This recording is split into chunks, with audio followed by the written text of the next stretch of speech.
नमस्कार, मी शनाया. आज रोहित पवारांनी पत्रकार परिषद घेत अजितदादांचा अपघात नव्हता तर तो घातच होता असा गंभीर आरोप केलाय.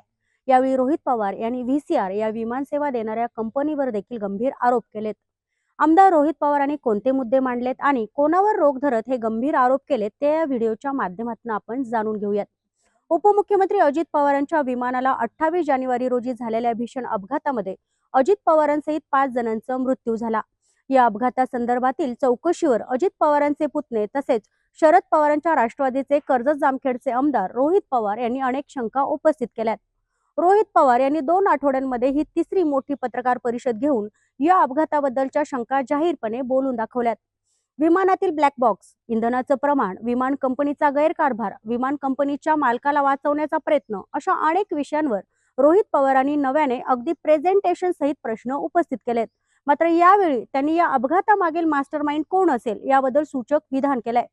रोहित पवार यांनी अपघाताबद्दल कोणते गंभीर आरोप केलेत आणि काय प्रश्न उपस्थित केलेत ते बघूयात.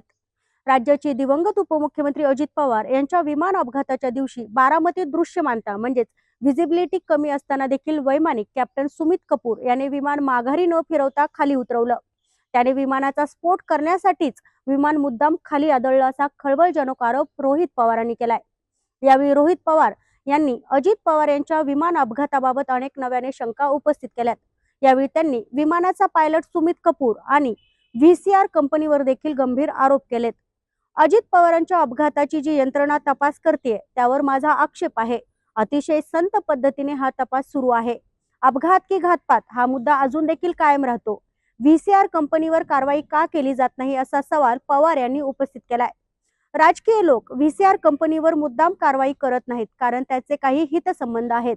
अजित पवार स्वतः राज्यातील मोठे नेते होते, मात्र तरी देखील राज्यातील सत्ताधारी शांतच आहेत असं पवार म्हणाले. दरम्यान रोहित पवार म्हणाले की आम्ही पाहतोय व्हीसीआर कंपनीवरती कारवाई का होत नाही. याच्या खोलात गेल्यानंतर आम्हाला कळलं की रोहित सिंग जो की DK सिंगचा मुलगा आहे, तो भारी भारी गाड्या वापरतो आणि त्याच्याकडे 5 स्पोर्ट्स कार आहेत. एका गाडीची किंमत तब्बल 7 कोटी आहे. त्याच्या एकूण 35 कोटींच्या गाड्या आहेत. मुंबईत त्याचं डेल्टन गेस्ट हाऊस आहे, तिथे 2-3 गाड्या लावलेल्या आहेत.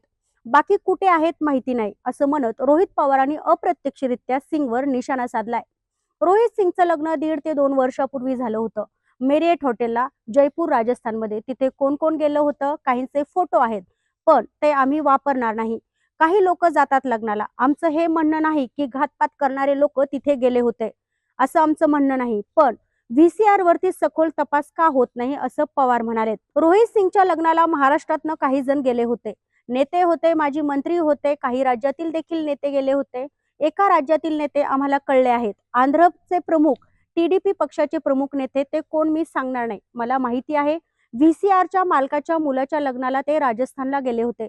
तुम्ही तिथे राजस्थानला लग्नाला जाता. आज जेव्हा व्हीसीआर कंपनीवर ऑब्जेक्शन घ्यायचं असतं तेव्हा, जे ऑपरेशन बंद करायचे असतात तेव्हा TDP पक्षाचे मंत्री, विमान वाहतूक मंत्री यांनी विमान कंपनीला वाचवण्याचा प्रयत्न केला असा दावा रोहित पवार यांनी केलाय. अजितदादांचा अपघात की घात झाल्यापासून देखील राज्याचे मंत्री व्हीसीआरने प्रवास करत आहेत. इतर राज्यांमध्ये देखील व्हीसीआर चालू आहे. सत्तेतले काही मोठे नेते व्हीसीआरच्या मालकाशी निगडीत आहेत. त्यांचे व्यवसाय आहेत. सत्तेतल्या लोकांच्या जवळचा तो माणूस आहे, म्हणून याचा सखोल तपास होत नाही असा आरोप रोहित पवार यांनी केलाय. TDPचे नेते रोहित सिंगच्या लग्नाला जात असतील, त्याचबरोबर TDPचा नेता जर विमान वाहतूक मंत्री असेल आणि व्हीसीआर कंपनी आजपर्यंत बंद होत नाही, त्याचं ऑपरेशन सुरू राहतं, कागदपत्रांची पुनर्संरचना आणि हाताळणी होते असं आमचं म्हणणं आहे. हैदराबादच्या मोठ्या नेत्यांची व्हीसीआरच्या मालकाशी हे निगडीत आहेत. तो रोहित सिंग कुठे आहे? तो भारतात देखील नाही. अपघातानंतर तो मायामी इथे गेला असा धक्कादायक आरोप पवारांनी केलाय. रोहित सिंग याची दुबईमध्ये देखील कंपनी आहे, अमेरिकेतही त्याची कंपनी आहे. आता ही सगळी विमाने मुंबई अमेरिकेच्या कंपनीत ट्रान्सफर केली जात आहेत. ज्या विमानामुळे अपघात किंवा घात झाला त्याचा मालक आज इथे नाही.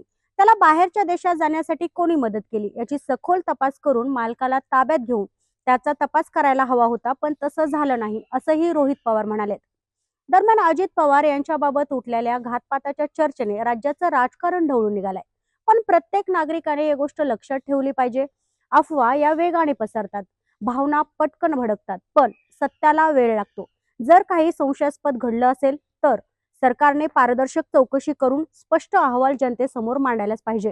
तुम्हाला काय वाटतं? अजितदादांचा घातपात होता की अपघात? तुमचं मत कमेंटमध्ये मला नक्की सांगा आणि हा व्हिडिओ आवडल्यास लाईक करा, शेअर करा.